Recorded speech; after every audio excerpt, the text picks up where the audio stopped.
Well, I've got to say this engine's been nothing but trouble so far. I ended up taking the inlet manifold off and putting a stock one on because I wasn't happy with the height of it. It was sitting far too high. Then when I went to put the pulleys on, the other water pump I had was sitting too far out. None of the pulleys would line up. So it meant to use the left-hand outer type pump, I'd have to get a new balancer, new pulley set. Alternator have to be spaced differently. It wasn't worth it. So I've gone and swapped this over for an original right-hand outlet one, and that way everything sort of fits, so that's good. The other thing I had when I put the other manifold on is I blew air into the bypass hose, and air was coming up where the carburetor bolt's on, so coolant would have got into the inside of the motor. And I found that the bloke who did the stud, I don't know if you can see in here, has punched through, was drilled through the water jacket into the inlet port. So that head's got to come off now and go back to the machine shop. I don't want it repaired.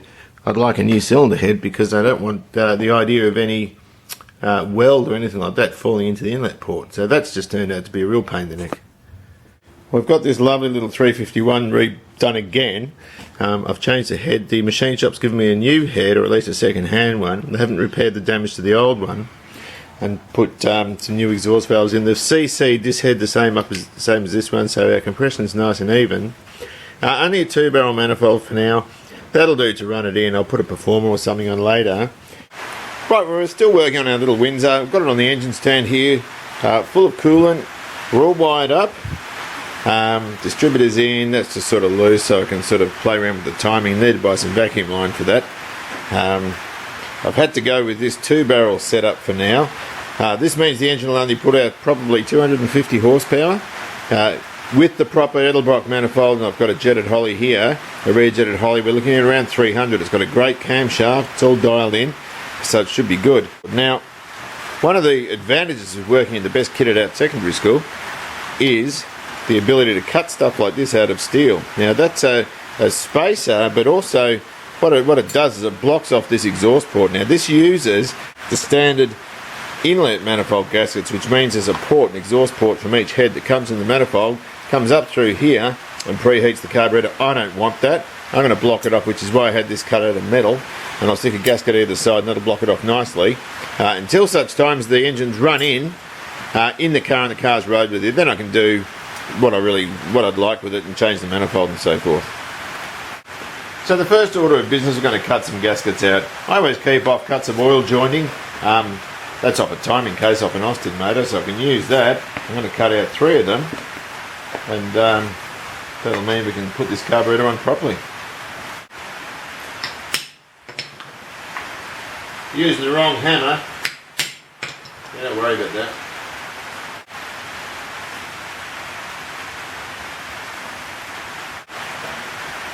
That'll block that off nicely.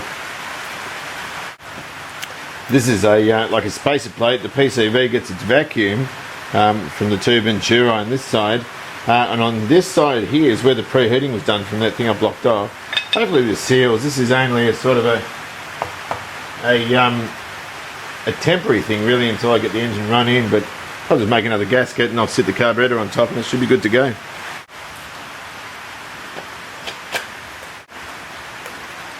Trying to get this choke preheat line to come up to where it's meant to be. I think that's about it there. I've sort of made one good choke out of a few using parts anyway. So I do want an operational choke. Should be around about it there. Yeah.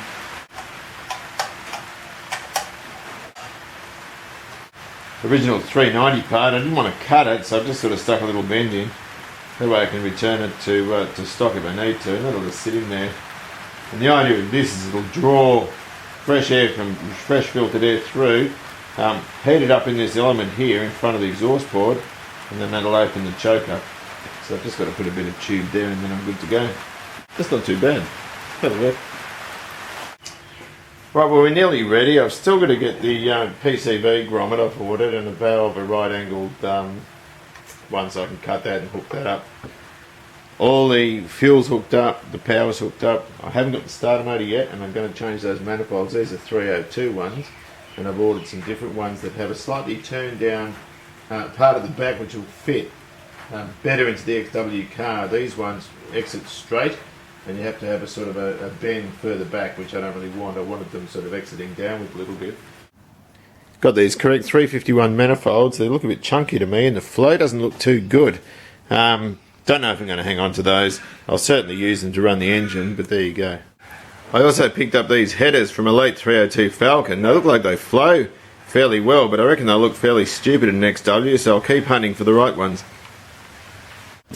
The other thing I'm not too rapt about is the rear axle ratio in this car. There was a little bit of noise coming from one of the bearings, but the insides look absolutely brilliant. It's very difficult to find these axles. There have been a whole lot of them available because people have pulled them out and put 9-inch rear ends in. But a lot of the 6s had 325s and 3.5 gearing, and that's not what I want for a V8. I want about 292, and I picked this one up here for 90 bucks, and the insides look absolutely brilliant. I'll take the cover off again.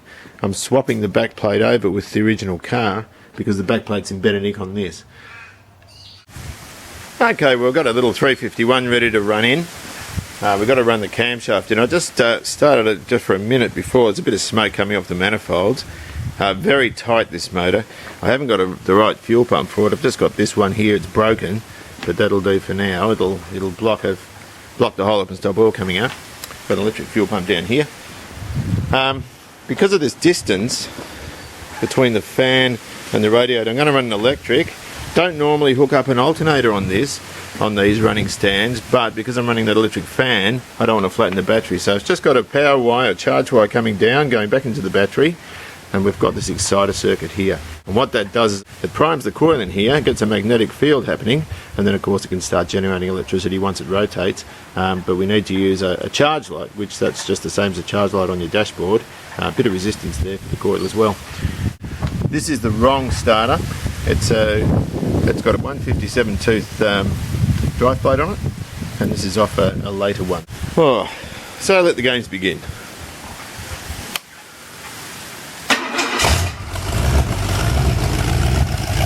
Oh, we want to bring the revs up a bit.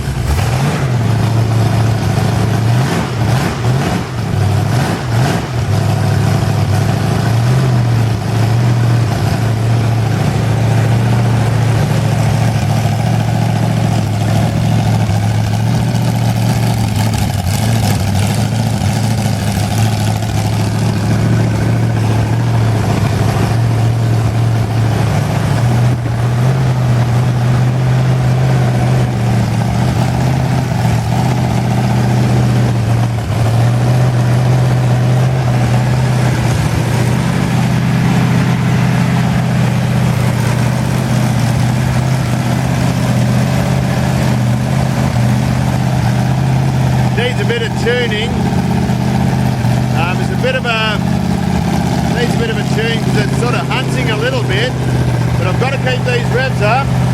Let that camshaft run in. A bit of paint coming off the manifolds there.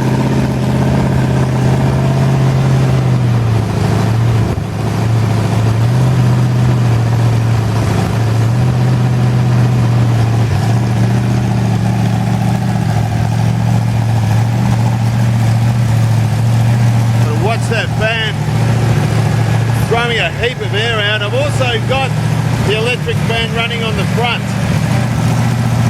but all told at this time she's looking pretty good. Just got to keep an eye on that temperature. Oil pressure is very good. Voltage, we're charging at 13.6 volts, which is alright. Got to keep an eye on that temperature, make sure it doesn't get too hot.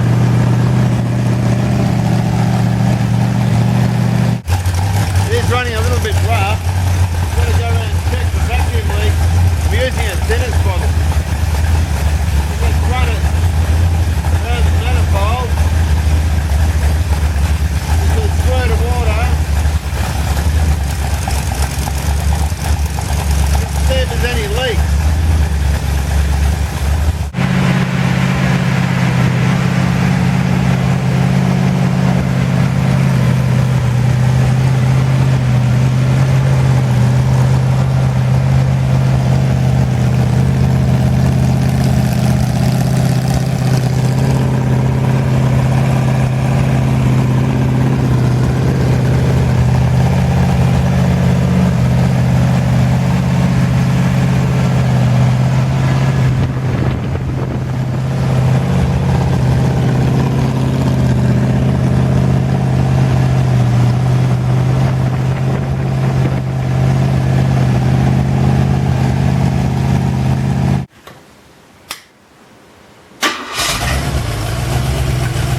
Well, there it is. I reckon that's a pretty good result.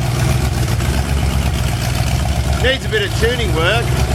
And also later on we'll change this sticker or put a 4-barrel manifold on. I just wanted to put the original one on to run it in, so that's a big lie. But other than that, I reckon that's pretty damn good. Sounds absolutely beautiful.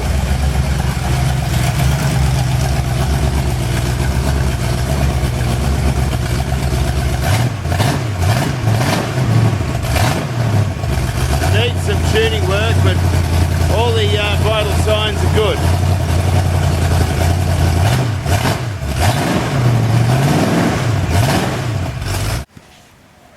So all told, I reckon we've had a bit of a win.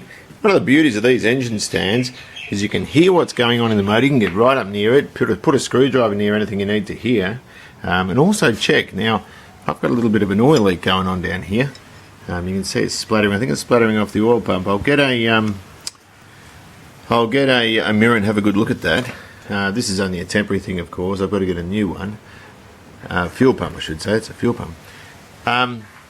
It's a bit of fettling to put these things on a stand, particularly if it's a homemade outfit like this one. You're making up mounts and all this sort of other stuff. But what it does is it lets you run your cam in, tune your motor, do everything you need to do so that you know when you stick it in the car, you're not going to have any drama. So I've got a thread here. That's the head that I got from the machine shop after the other one had been damaged. But all told, it's looking really, really good. It's looking really good. So I haven't got a 1/4-inch coarse tap for that, but that's pretty easy to rectify. That's just sitting in there. But you don't want to have to mount one of these engines in a car and then find out there's an issue with the rear main or anything like that. But this one, I'm absolutely chuffed with. Righto then, see you later.